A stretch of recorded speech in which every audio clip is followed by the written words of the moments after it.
and getting the word out there about these pills that can kill. Just one mistake can kill you. Next to her, we have Kristen Gustafson. She's a physical education special assignment with the district.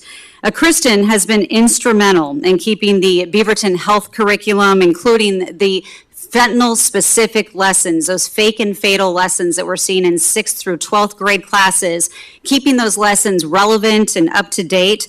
She recently presented Beaverton's approach to the U.S. Department of Education. It was an event sponsored by the department and showing the nation what Beaverton is doing, one of the first districts to implement that kind of special curriculum. Next to her, Bethany Wright Coombs. She is the educator on special assignment in charge of the district's drug and alcohol intervention program. And Bethany helps Beaverton families navigate what can be a very difficult and challenging road to getting help for their child.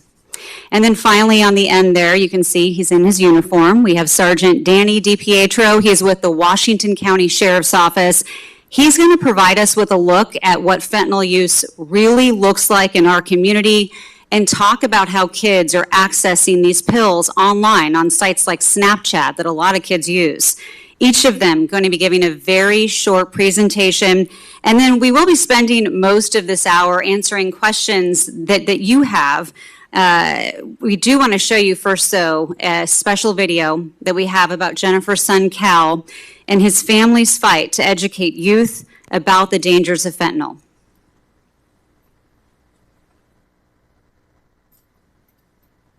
Years ago, everything was upside down, and it was hard to see, what we were going to do the next day or the next week, let alone, 2 years later.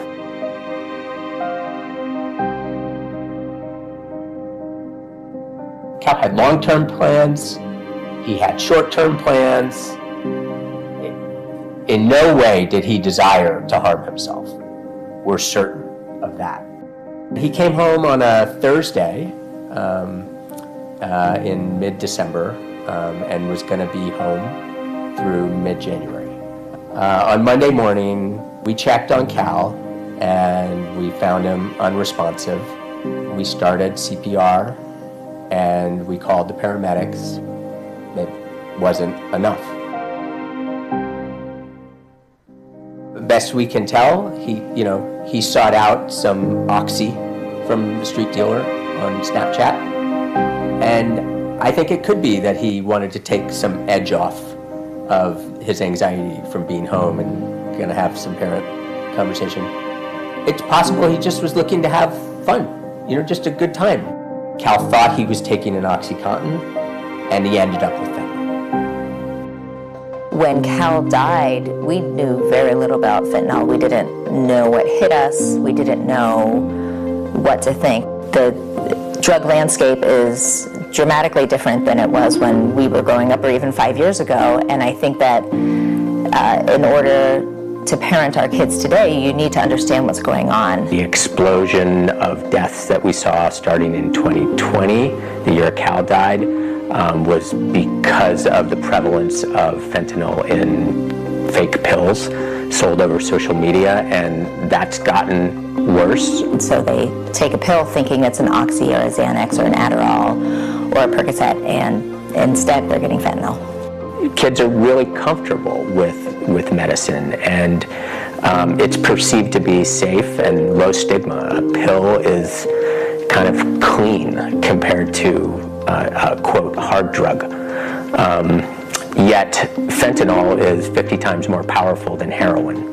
The DEA says that almost 100% of the pills they confiscate are fake. They say that 60% are potentially deadly.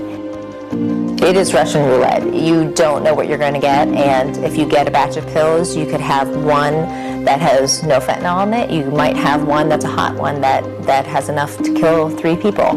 There's no knowing what you're going to get. My name is Alexandria Goddard. I knew Cal through theater.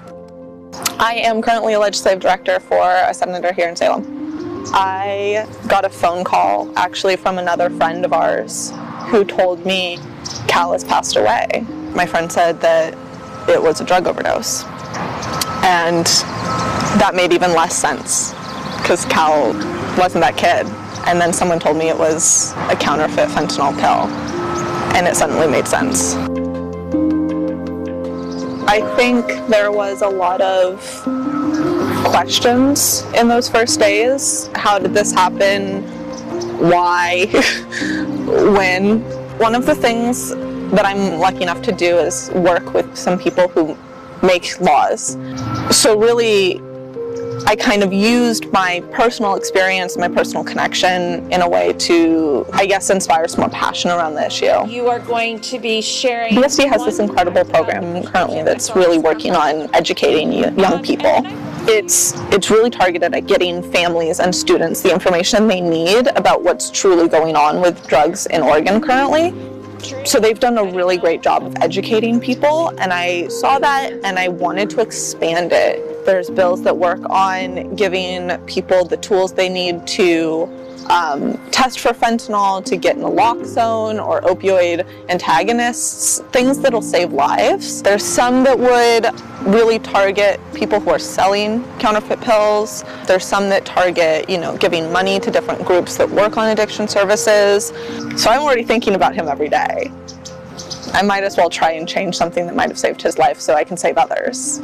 Kids really need to hear it from all angles. Where we want to become better informed about fentanyl. Hearing it in a classroom from a teacher, that's fantastic and necessary, and probably not sufficient. So hearing it at home, also necessary but not sufficient. So it's really important for parents to sit down with their kids, ask them what they're seeing on their social media, what they know about pills, what they know about fentanyl, and having that conversation in an open and non-judgmental way.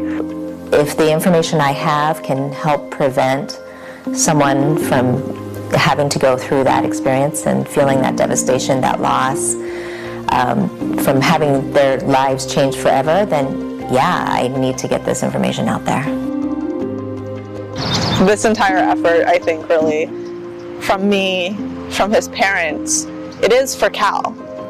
And I think he would just love that we are helping other people. None of this work will bring Cal back. Working with others, working with kids is a hopeful act, and that's been incredibly powerful, and some measure of healing in our grief.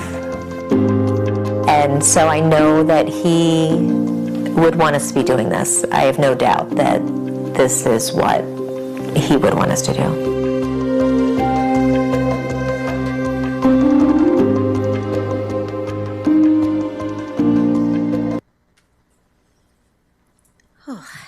Okay. Wow, that was a pretty powerful video. You guys okay? Yeah. Yeah, okay. Jen, thank you so much for being willing to share your story and just get the word out again to try to prevent these future tragedies and everything that you and your husband are doing. We do want to give an update really quickly on that Senate Bill 238 that was mentioned in that video you just watched. It was unanimously passed by the State House today, and it is now headed to Governor Tina Kotek's desk for a signature. So that is good news. Again, that's mandating fentanyl education curriculum in all public school classrooms. I'm assuming 6th through 12th grade, much like what Beaverton is doing. We are going to start our presentation part of the program tonight. And Jen, I know you wanted to share some additional information from a parent's point of view. There we go. Thank you. First of all, thank you, Jenny, and thank you, Beaverton, for having this forum. It's so important to me that this community knows what you need to know to protect your families, yourselves. And so what I wanted to start with was just sharing a little bit about what we found out about Cal after he passed and what kids in general know. After Cal passed, there was an investigation into his death, and they had his computer and laptop for a while. And when we got his computer and phone back, we looked on his computer and saw that the day before he passed, he Googled asking what a safe dose of oxy was for his weight and how it would react with his anxiety medicine. Certainly, Cal made a poor choice in reaching for an illicit pill. However, he, in his 18-year-old brain, was trying to be cautious. He thought he knew what oxy would do. He thought he was, being careful by researching that. And at that time, two and a half years ago, this sort of information wasn't available. There were the DEA One Pill Can Kill campaign hadn't started. There was really no information out there. It was during COVID. Everything was about COVID. And so he didn't get the information he needed. I now work for an organization called Song for Charlie, and we do advocacy work. And one of the things that we did in the fall of 2021, and again last fall, in the fall of 2022, is we did a national survey asking kids what they know about fentanyl. And we asked them if they were aware of fentanyl and fake pills, and we also asked them if they understood what fentanyl was.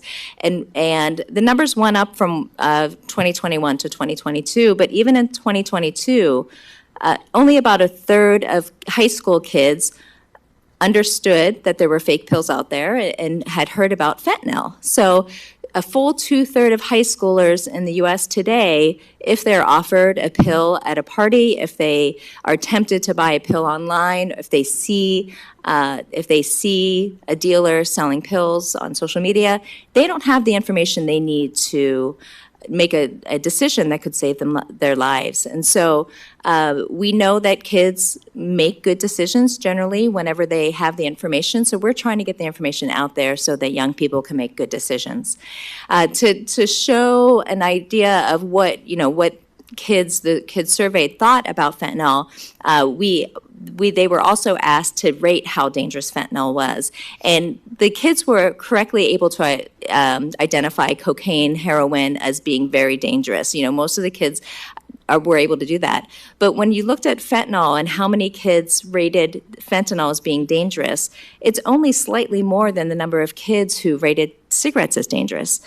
They are dying from fentanyl at a much higher rate than even cocaine or heroin, and yet they don't know how dangerous it is. And so that's a big reason why we do what we're doing, is because we know that kids will make good decisions if they have the information. Next, I'm going to talk a little bit about naloxone and test strips, because our federal government, they're doing a lot of things to fight this problem, and they're doing everything from trying to stop the fentanyl from coming across the border. There's all sorts of laws being put in place. There's harm reduction measures being put in place. There's addiction services, recovery services, a lot of things that are happening, mental health supports. But I think it's important that people understand two of the things that our federal government are proposing, which are naloxone, or Narcan, and test strips. Now, first I'm going to talk about naloxone. The naloxone is just the brand name for a drug called Narcan is just a brand name of a drug called naloxone. And naloxone is the only drug that reverses the effects of an opioid overdose. So whether it's fentanyl, heroin, OxyContin, it'll reverse the effects of all of those overdoses. Now, naloxone, it is something that is very powerful, very good. However, you need to really have it on hand. It only works within the first couple of minutes of a person taking their opioid and overdosing. So, it's important that you have it and are able to administer it right away. And sometimes you even have to administer multiple doses. Naloxone, it is important to know that it is super safe. If you accidentally administer naloxone to somebody who is having a heart attack or, an allergic reaction or some sort of other medical issue, you're not going to cause any harm to them. So it's something that it is low risk to have in your house. In fact, we actually recommend that everybody has it in their house, even if you don't think your own kid would ever try a pill or reach for fentanyl.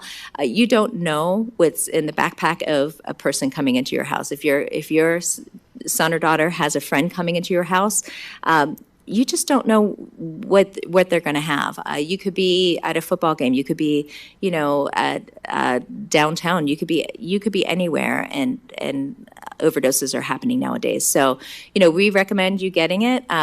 There is a standing order at all the pharmacies in the state of Oregon. So if you ever want to get it, you can just go ask a pharmacist and tell them that you would like some naloxone for using the standing order, and they will get it for you. It is covered by most insurances, and there's really no reason why people shouldn't have it in their medicine cabinet. Also, people should be aware of the Good Samaritan laws. I want all young people to understand that, if a person is overdosing, it is super important to get them help. Don't ever leave your friend. The consequences are just too dire. In the state of Oregon, we have Good Samaritan laws, which would protect anybody who is reporting an overdose. So if you are at a party and there are illicit substances or alcohol or whatever, and somebody's overdosing, if you call and get that person help, there won't be any legal issues. You won't get in trouble for getting that person help. The priority is always getting that person help. I wanted to just talk a minute about fentanyl test strips. They're another solution that our government is proposing. And fentanyl test strips, they are good, but for a certain population. And I generally say I think it's good for somebody who is a resolute user and they want to know what's in their drug. Fentanyl test strips, they were originally made for testing urine, and so it's like a COVID test where it just tells you whether or not it has fentanyl or not. There are some limitations to it. There are over 100 different variations of fentanyl out there, and fentanyl test strips test the most common variations of fentanyl out there. So if there is an analog of fentanyl that is not super common, it's not going to show up as a positive on the fentanyl test strip. Also, fentanyl test strips, in order to test a drug, you need to dissolve that drug in water and then test that water. So if anybody were to approach you and say that they have a batch of pills and they've tested those pills, don't believe them, because the only way to test a pill is to crush it up, dissolve it in water, and then test that water. And if you do get a batch of pills, testing one or even testing a half of a pill is not enough. You can have one pill in a batch, could have no fentanyl in it, and you can have the next one have enough to kill 3 or 5 people. And so, there's no reliable way to test. Really, just what young people need to understand is that the drug change has changed dramatically, and the only safe pill that you can take is a pill that you've received from a pharmacy in a bottle with your name on it. So I think that's it. I think we're going to... Okay. Oh, yeah. I was going to say thank you, Jen. That was really good information. Up next, we do want to turn to Kristen and Bethany for more on what's happening specifically with the district. Yep. So first I want to talk about the kids that we're seeing and how Jen has talked about the drug user profile that's changed.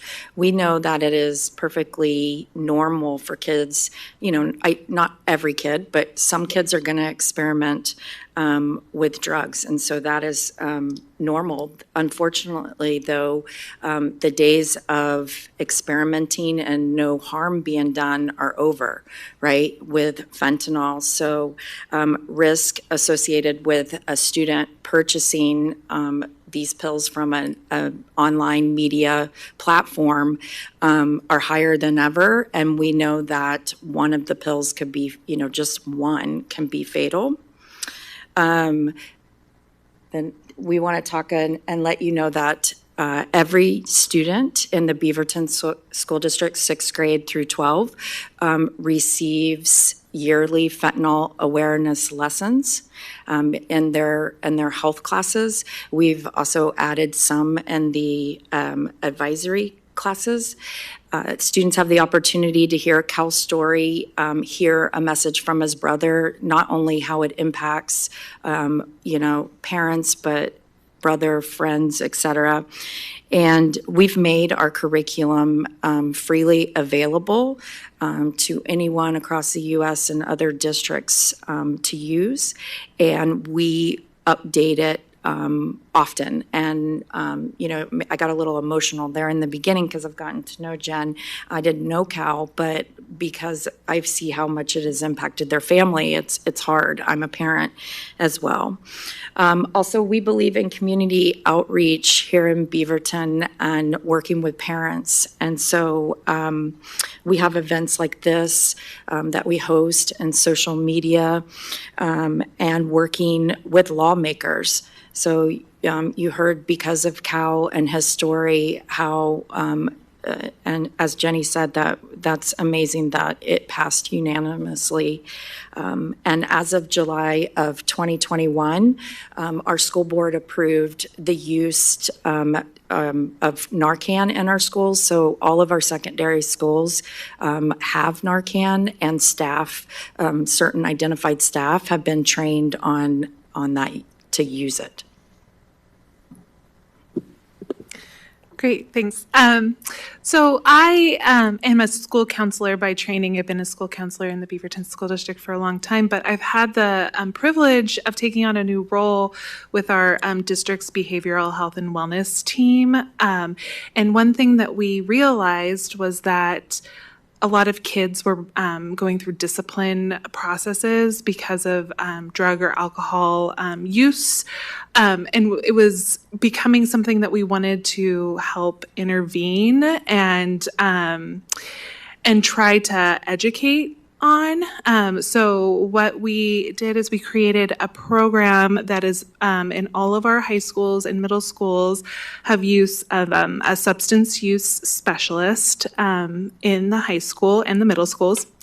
The substance use specialists are all trained in a curriculum that we adopted called Teen Intervene. It utilizes an SBIRT model, which is stands for screening, brief intervention, and then referral to treatment.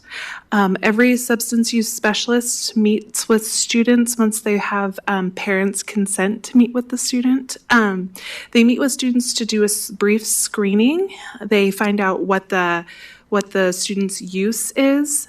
And a student can be referred to the substance use specialist a number of different ways. It can be a discipline referral. It can be a self-referral. It can be a friend referral. It can be a parent referral, a teacher referral. So, and if a student meets with a substance use specialist, it does not strictly go into discipline. So if a student wants to talk to the substance use specialist at their school, that does not mean that the substance use specialist turns around and talks to the principal about discipline. It means that they talk with the parent about meeting with the student, and then they do a brief screen.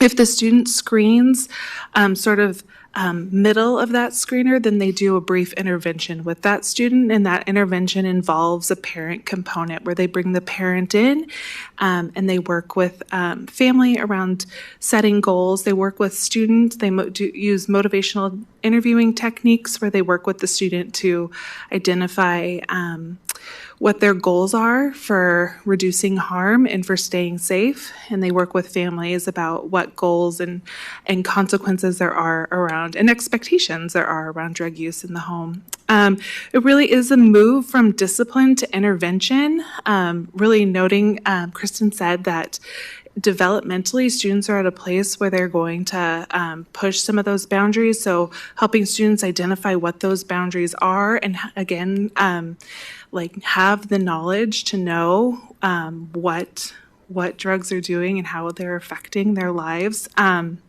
So those substance use specialists were brought in. This is the first year of the program, and throughout the district, we've had almost 500 referrals to our substance use specialists. So they're doing great work working with kids. If the student on the screener scores too high to work through the Teen Intervene curriculum, and they think it's a good idea to go on for a deeper evaluation for drug use, we have a contract with LifeWorks Northwest, and we partner with them to get our Beaverton School District students in to meet with a drug and alcohol counselor there to do a deeper evaluation. And if the family has a different type of insurance, we work with them to try to find the right provider. If there's treatment needed, our substance use specialists and our school social workers or school counselors can work with families to find the appropriate mental health or substance use resources in the community. So we're really moving towards trying to reduce the shame and guilt. It's legal for families to be using marijuana or to be vaping or things like that. And so we want to, for adults, I should say, we want to really reduce that shame and guilt in families and just say that we are partnering with you. We want to keep your students safe. We want to give them the appropriate information because parents are really key in keeping our kids safe.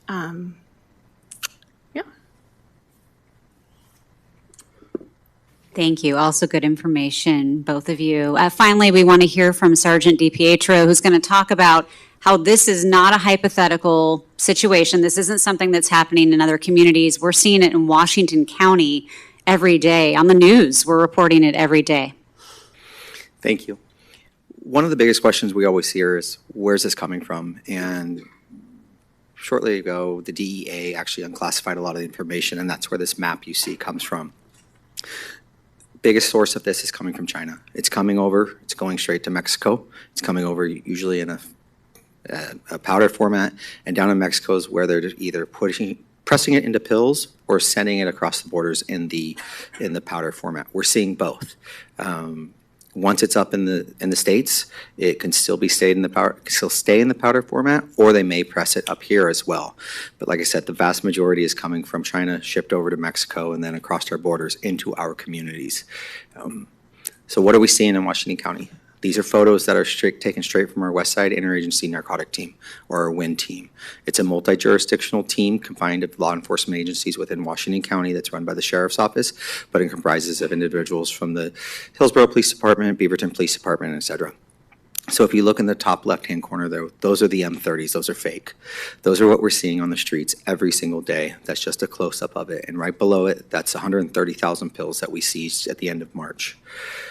These pills are going for $3 a pop.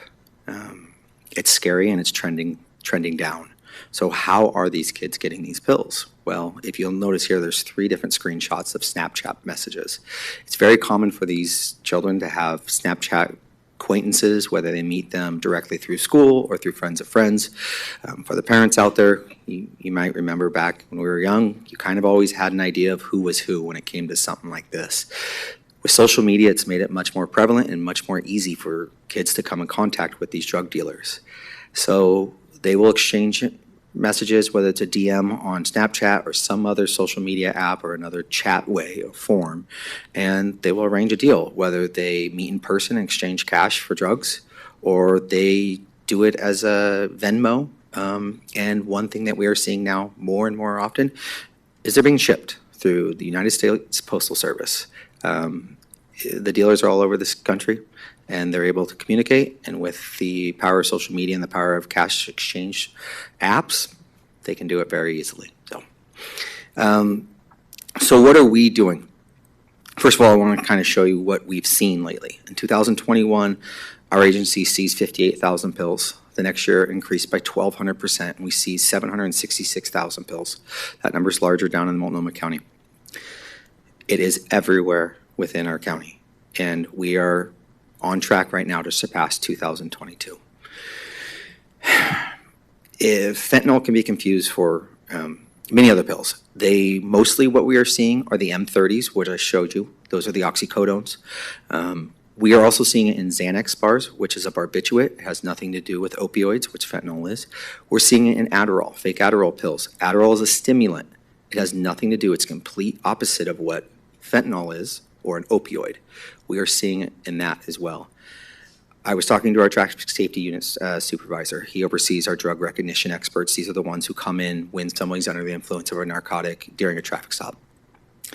People are testing positive for fentanyl, and once these tests come back, the individuals say, I don't take fentanyl, I don't use fentanyl. Their drug of choice may be methamphetamine, methamphetamine or cocaine or something else that is not an opioid. Fentanyl is so cheap, it's so addictive, and it's so available, they're putting it in everything. So it doesn't matter if you don't know where this is coming from. If you have a pill and you have absolutely no idea where it's coming from, assume it has fentanyl in it. The only pill I tell people to take is if you know it's your prescription and you were the one to pick it up, or a loved one you trust picked it up from a licensed pharmacy. Other than that, assume it has fentanyl in it. Limitations of law enforcement. Right now, I'll just be straight, Measure 110 is hurting us. Measure 110, it allows an individual to have just under 5 grams of fentanyl is a violation level. The DEA, UC Davis Health, many others describe a lethal dose of fentanyl as 2 milligrams. An individual can have almost 2,500 lethal doses of fentanyl, and it is a violation. It's no different than a speeding ticket. Unfortunately, that's the law right now, and we have to deal with that. We are going after the dealers, as you can imagine, but it hinders our ability to do these investigations, along with other case laws that have come out that have made it very tough for us to do our job. With that said, we're doing everything we can to ensure that we can get this stuff off our streets. One of the biggest steps we've taken is one of our narcotic dogs, Canine Mando. He was one of the very first dogs in the Pacific Northwest, I'm talking Oregon, Washington, Idaho, to be certified on fentanyl, to detect fentanyl. He's found nearly 300,000 pills this year alone. So, next slide here, we have Narcan. And what this is all of our deputies and all officers in Washington County are issued Narcan, or at least have it readily available in their cars. This is the deployments over the years, 2018 to 2022. As you can see, these numbers are going up every year, if not doubling or tripling. When it comes to an overdose, it comes out on the radio every day now, and it's just a race. Who can get there faster, fire, paramedics, or us? Whoever's there first, we're giving them Narcan. What we're noticing is, like was mentioned before, is it's now not taking one dose, it's taking 2 or 3 to try to get these individuals back. And sometimes it's just not working. With that said, I agree with Ms. Epstein and the fact that Narcan needs to be in every single home. We don't anticipate using it, but it's no different than a fire extinguisher. We don't want to use it, we don't anticipate using it, but if something bad happens, we want it on hand. This stuff is very easy to get a hold of. Please put it in your home, put it in your purse, put it somewhere in your car, have it, because if it's not your kid, it could be someone else, so it doesn't hurt to have on hand. These are just some emojis. We're all familiar with emojis. Things to make yourself familiar with. Now, these change every day. They change in every group. They change in every high school. Try to read these. What are they? The pills, the bananas, boats, these are all acronyms or terms, not acronyms, I'm sorry, slang for narcotics. So you'll see the top right one, it says Adderall. Pill with a rail, train, Adderall. Universal drugs, that's the Canadian flag, or excuse me, the maple leaf. Anything that can be attributed, large batch, cookie. I mean, just understand that emojis are very popular because what they're thinking is they're not saying it directly of what they have. So they're trying to get around I can't get in trouble because I'm not saying I have drugs. I'm not saying I'm buying drugs. I'm just using emojis. That's the thought process behind it. But just kind of play I forget what the old game show is, where they gave you some kind of figure and you spelled out a word. It's the exact same thing today. So just try to think it out if you see these things and be aware of them. That was pretty alarming, some of those numbers. Yeah, well, we want to open up the majority of tonight with our question and answer period. We did get some online, and I can start with one, and then we have microphones so we can go around if you all have questions. So I'll take this one, and it's, I guess, for Kristen or Bethany. Can you talk more about what students are learning as far as Narcan? Are they learning how to use it in the schools? I know some of these are big campuses, and maybe there's an overdose that happens, where it's not near the office where the Narcan is. Are students being trained? Students at this point aren't Narcan trained, but there are multiple people in the school building that are. And I know that in conversations, if a student is talking with a substance use specialist, they will tell students about Narcan and how to get Narcan and walk them through that if it's something that's helpful for them. Okay.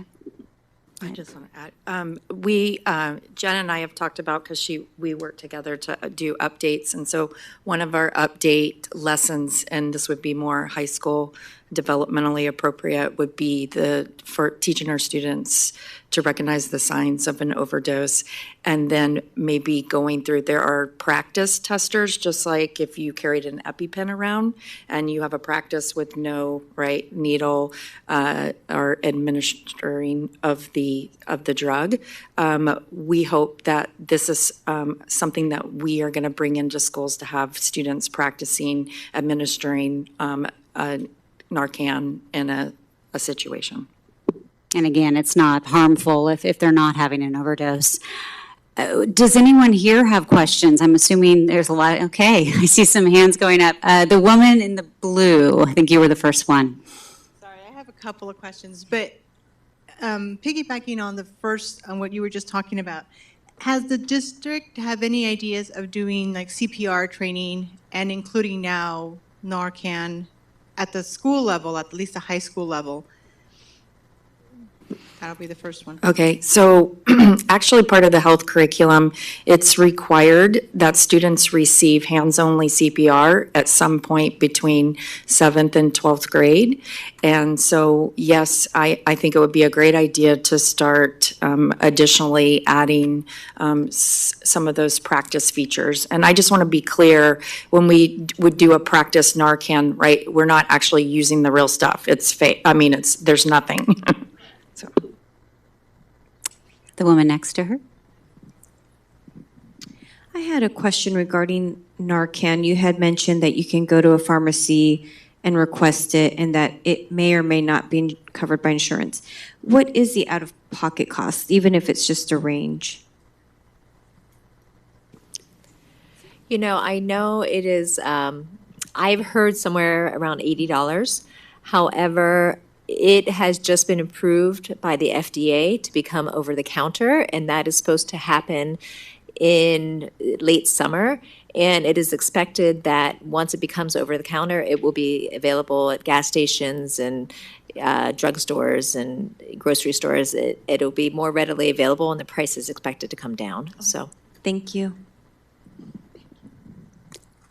Someone else? Oh, $22 to $60? Okay. According to Shelley Bailey Shaw. Oh, you in the front.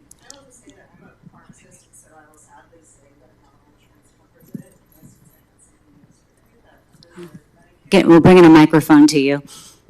It's not always covered under insurance, and so even under somebody's Medicare plan, yesterday it was $47, and she said no. So it's just sad that people still, even under their insurance, won't get it because they can't afford it. Okay. In the back. Yeah. You have a microphone. Okay. Yeah, hi. I have a question regarding trained dogs, to find if there's any drugs. Is there a cost for that to go to middle schools? Because I know lots of middle schools are using, and someone is bringing the drugs inside the school. Is there any way that they could come in without, telling anyone, just come in and get and see who is the one with that is taking the drugs inside? Because it's sad. I have a little girl who's suffering right now, and it's because they're giving it to her in school. So is there a cost to do that or no cost at all? We at the Sheriff's Office, we have one dog. I believe Beaverton has one dog that's certified in fentanyl as well. There's no cost. Now, there's a cost for the Sheriff's Office or the local PD to train that dog up, which I will tell you is very expensive.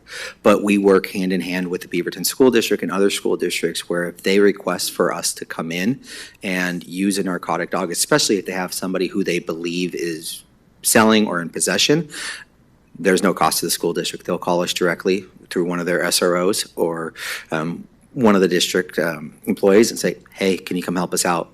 We would drop everything and come help them. So no is your answer. Do other, okay, and the girl, yeah, got her microphone. Sorry.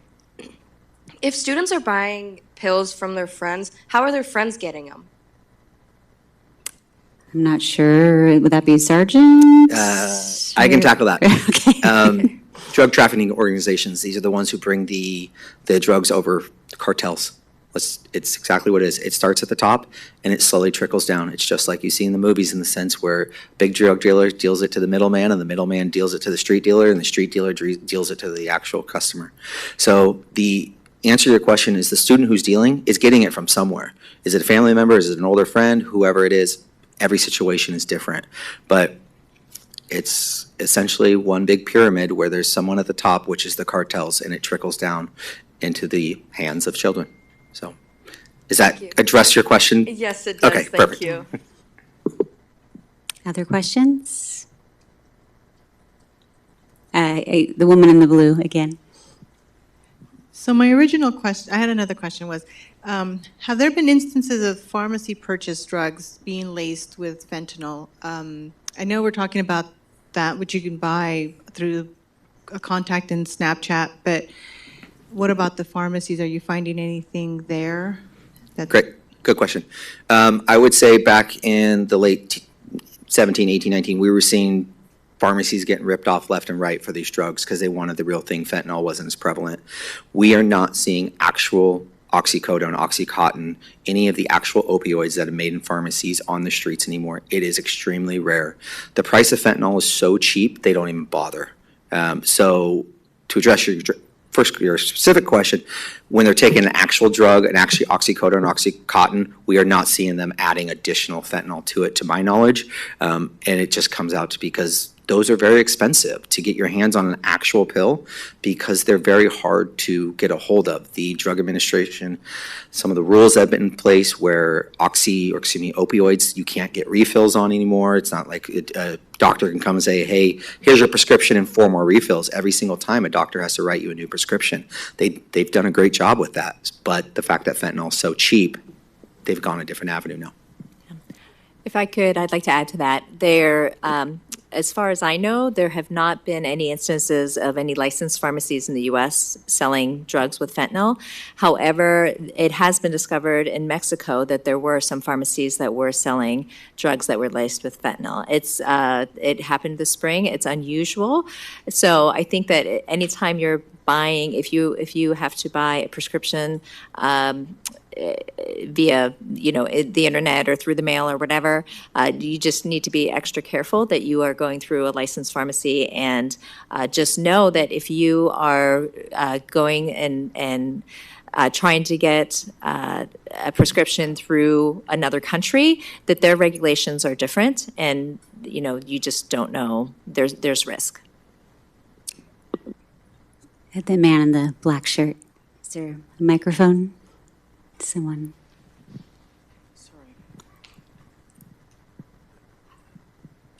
First, thank you all very much. This is really, really good information to know.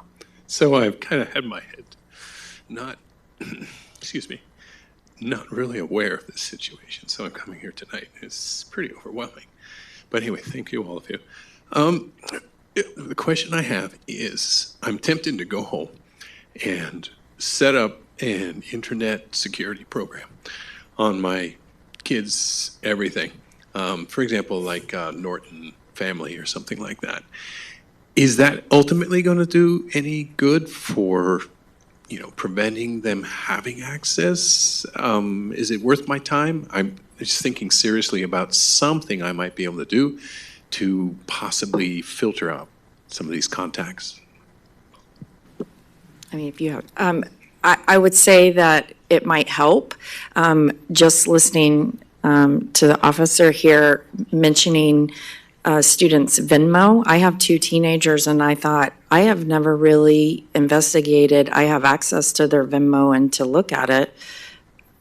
I haven't really looked at who they're exchanging funds with. And that is something I'm going to go home tonight and have a conversation. And, but I think you need to have a lot of protective factors in place, right? You need to start early and have open dialogue with your kids constantly and ongoing.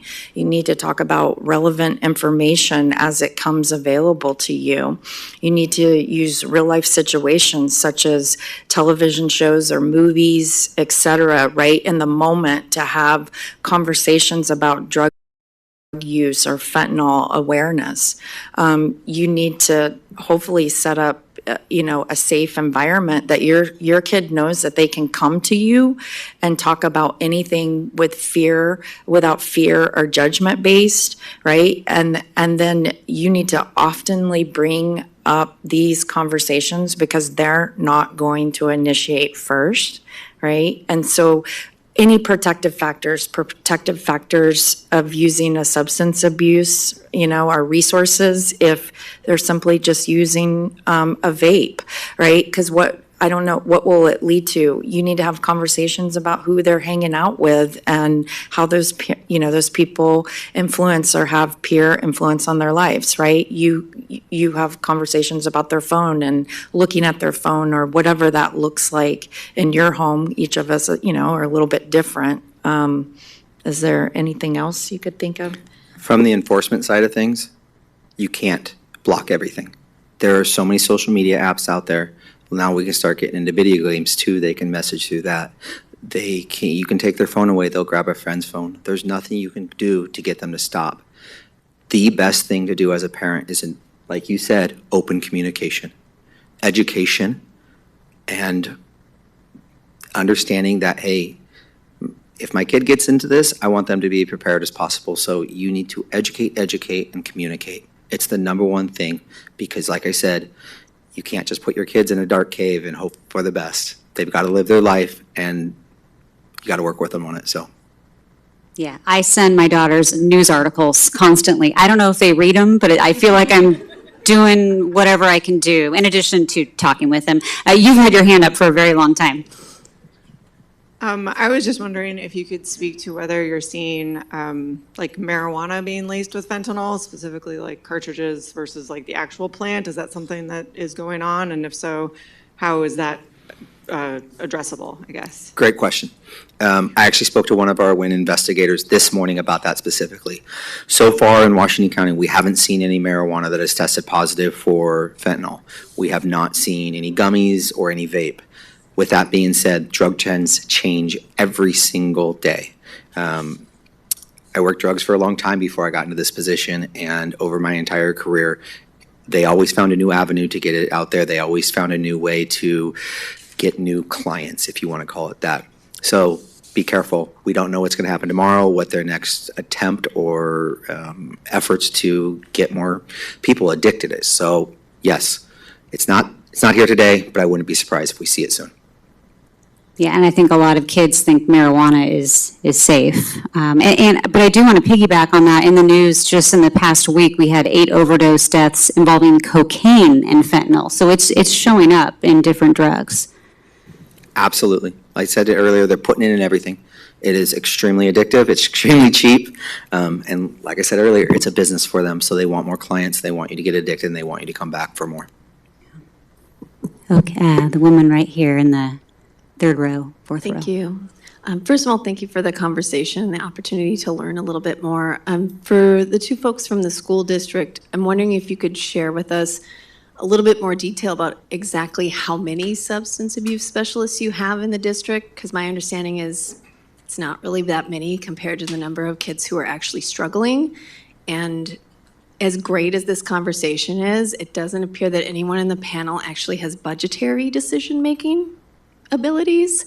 And so I think it's important for us to understand, like, that's great. This is the first time that's ever happened, and it's not enough. So what do we need to know as parents about the best way to advocate for the supports we'd like to see in the schools be funded? Because I think my understanding is social workers are also getting cut for next year. And we all know kids and families are not okay. But yet, these preventative measures of having substance use specialists in the schools to help work with the kids and families doesn't appear to be a priority, because it also supports the teachers who are in the school when we have those kind of services. So can you share with us exactly how many substance use folks are in the district, where they're spread? Because I know sometimes one is assigned to 5 schools. Is that what's happening? And what is the best way for the people in the room who clearly care about this issue to advocate for what they'd like to see in the schools? Thank you for that question. We have currently 5.5 FTE, and then we all thank you for that's our funding so we have 5.5 positions, full-time positions, 5.5 that are spread out between all high schools and middle schools right now. So they have multiple. Each substance use specialist is assigned to like a feeder system, so they work with the feeder system. It was funded out of High School Success, so it's primarily supporting the High School Success grant, so it's primarily supporting our high schools. They do work very closely with our middle schools. We have one middle school in particular that has more referrals than any of our high schools. So we are adding, I believe, 2 full-time positions next year, but they will still be split between multiple different schools. Yeah.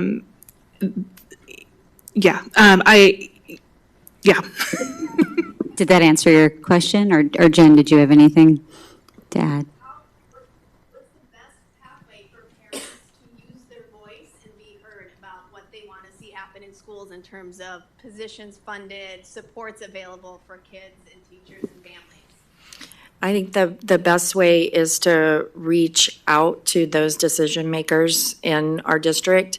I believe our superintendent is here sitting and supporting us tonight, so he's probably taking notes on that. I think kid and student voice is huge, so having students in the high schools who want to see changes made can come forward as well. And I think that having conversations with your school board members who are here to represent you, that you elected, and who also approve the budget, you need to show up like at the board meetings and such, and just make sure that your voice is being heard. But there's many ways for you to advocate that, and that's through multiple parents, right? It's student voice is huge with us. We want to, work with students, and they're the ones that are in the schools, right? So that's would be a start. More questions? Oh, right up here in the front. Thank you very much. I have 2 questions. My first is about the curriculum right now that you have. And my background is pain management, and I've been involved in a lot of this stuff for about 30 years. Is there any part of the education that speaks to the risks of even prescription opiate medications and the realities of that? So yes, when we write curriculum or update curriculum, so by the state of Oregon and in health content, we are supposed to be looking and making updates every 2 years. So we look at the data that comes from like Washington County or officers. What are they, right? What are they seeing? And what's the most prevalent drug of choice out there, right? Or what are our students engaging in, and that risky behavior, and then we apply that data right in the classroom. So yes, prescription drugs is part of the conversation now. That comes more in the high school curriculum, where we kind of dive a little bit deeper, but it is mentioned, and it starts with a conversation of just like, Cal thought he thought he was being safe by looking like applying my weight and my dosage. And so those are things that we talk about, because not only is it with prescription pills, but we know that every drug affects everyone differently and how we respond to it. But kids need to know that, like with alcohol or marijuana or, anything that they're going to put in their, any substance they're going to put in their body, that they need to be aware that how it reacts on my friend might be more deadly to me and so forth, right? So all of those. But it is, prescription drugs is a huge conversation in our curriculum right now, but more so at the high school. Great, thank you. My second part of the question, this isn't related necessarily to fentanyl, is awareness around high content THC currently. Is there any discussion around that? I didn't, could you repeat? High content THC, which the marijuana that you talk about, the change that's happening in drugs. And I just am aware of this because I sit on a state board and we get experts that come and talk to us about. We start talking about marijuana in sixth grade, right? And like Bethany said before, we don't want to stigmatize it. I've had a lot of, when I go to conferences, national conferences where other states haven't made it legal, right, for recreational marijuana. They're like, how do I even teach about marijuana? And I said, you teach them just like you do alcohol or tobacco. It's illegal until you're 21. And the reason is because of the effects that we know it has on the developmental brain, right? So we want to have those students, like, we don't want to stigmatize anybody in their home that is using or responsibly using, et cetera. But part of the conversation, yes, in the high school is like the marijuana of the 60s is not the marijuana of today. Yeah, that's what I was getting at. Yeah, okay, thank you. We're coming up on, we have another question. I was going to say, we're coming up on 7:30, so we probably only have time for two more. Hi, thanks for the conversation. Wondering if you can share more about the demographics of young people here across the country that tend to be affected by fentanyl, or use overdoses. Is it just across the population? Are there subsections of the population? So I can talk to that. So fentanyl has really, it's hit nationwide. There's not a state where there aren't people dying and there aren't young people dying. Unfortunately, I've come across hundreds of families who have lost their kids, and their stories they're widely varied. I know people who have lost 13, 14, 15-year-olds. And many of them are not exhibiting any signs of substance use disorder. Just to give you a couple stories, just to hear, so you can hear how ordinary these stories are. I know of a 13-year-old who had a root canal. His tooth was still bothering him. He had an appointment scheduled for later in the week to go see a dentist. He was gaming. He complained about his tooth. Somebody he was gaming with said, "Hey, I can get you a Percocet. What do you think of that?" And he said, "Sure." That person delivered it to his door. The kid went downstairs, got the pill, went upstairs in his bedroom by himself, took the Percocet, and died on his bed. He was 13 years old.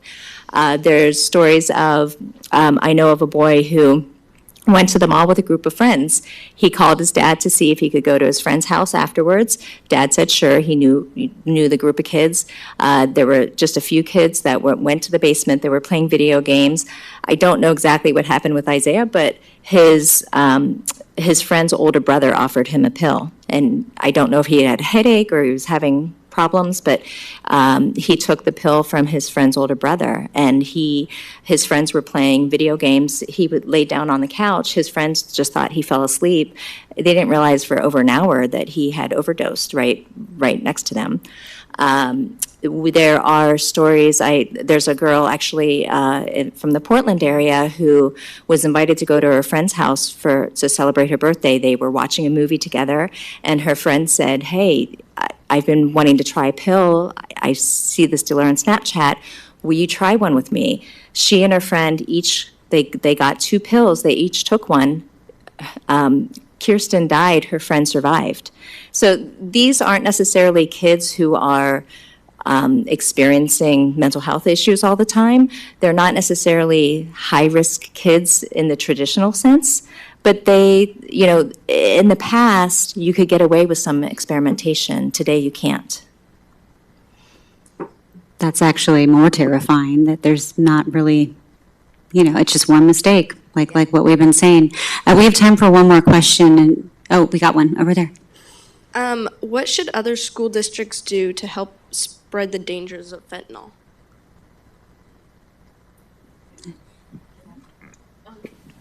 I can just say really quickly that our program has been really supported by Washington County. Washington County has done a great job of supporting the school districts in the region with resources for this type of thing. So that's just my little plug for.